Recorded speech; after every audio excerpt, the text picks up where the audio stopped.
Borata, good morning. How are you this morning? January goes on a bit, doesn't it? I know people say it all the time, but it really does feel like it's a slower month than the others. Perhaps it's because we're learning how to repace ourselves after the frenetic nature of December.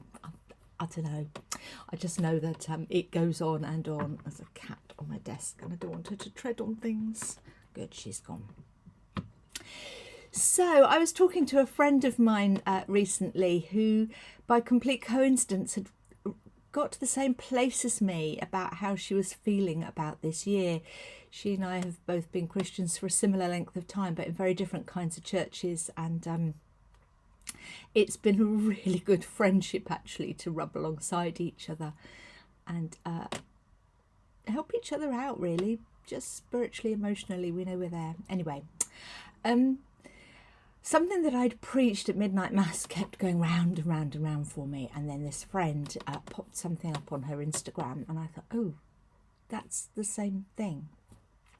And we'd both come to the realisation that actually it isn't about the big grand gestures, it's about the tiny things, it's about the micro acts of kindness, of love and of generosity.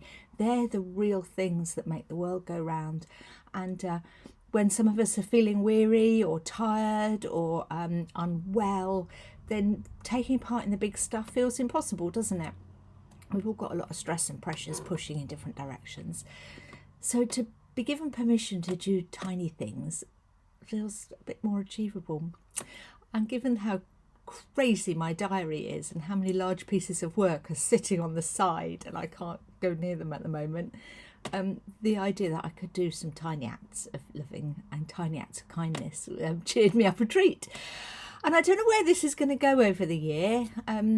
It feels like there might be a micro revolution on its way, where we can stack up dozens and dozens and dozens of teeny tiny moments of good care for each other that would amount to something quite enormous by the end of the year, rather than having to look at the big tasks and be overwhelmed by them.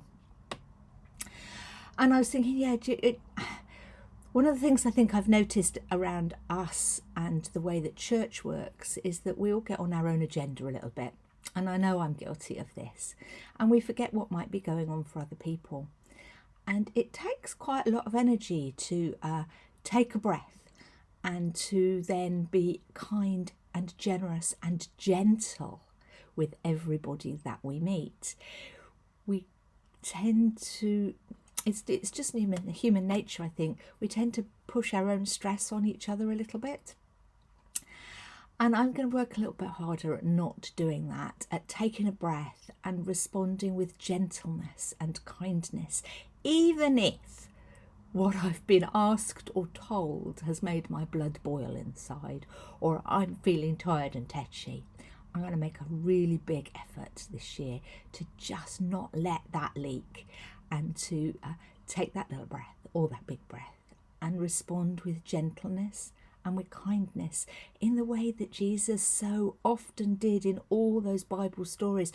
Remember, he fed the 5,000 and the disciples were rounding going, how are we going to do this? And they were really tetchy and really difficult and very stressed, and rightly so. There were thousands of people to feed and they were anxious about it.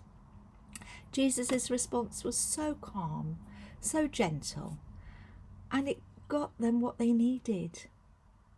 And Zacchaeus up the tree, who wanted to get a sight of Jesus, and he was small and he didn't want to be at the back of the crowd, could he miss it? But he was also a tax collector, this kind of person that everybody else had great disdain for.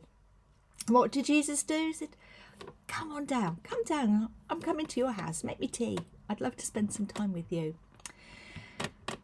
I'm looking for us to have that little bit of gentle, generous kindness, and it is the gentleness in there that's so important. I'm going to read you a tiny little piece from Jeremiah, the prophet Jeremiah, who does all the wonderful prophesying about plans for us. And he also says this. Well, no, he doesn't. The Lord said this to him. And it's chapter 9, verses 23 to 24. Thus says the Lord, do not let the wise boast in their wisdom. Do not let the mighty boast in their might. Do not let the wealthy boast in their wealth. But let those who boast in this, that they understand and know me, that I am the Lord. I act with steadfast love, kindness, justice, and righteousness in the earth. For in these things I delight, says the Lord. And so I love that idea that actually God delights in us being kind and gentle and loving and generous towards each other, no matter what's going on inside for us. It's not right that we push that onto others, is it? And that's my challenge for myself. Hold our stress, hold back, and just be gently kind. Ooh, does that feel big? Feels big to me. And I hope it goes well for you. Give it a try. Let me know how it goes. And I shall look forward to hearing all about it. Have a good week. Lots of love and God bless to you all. Bye-bye.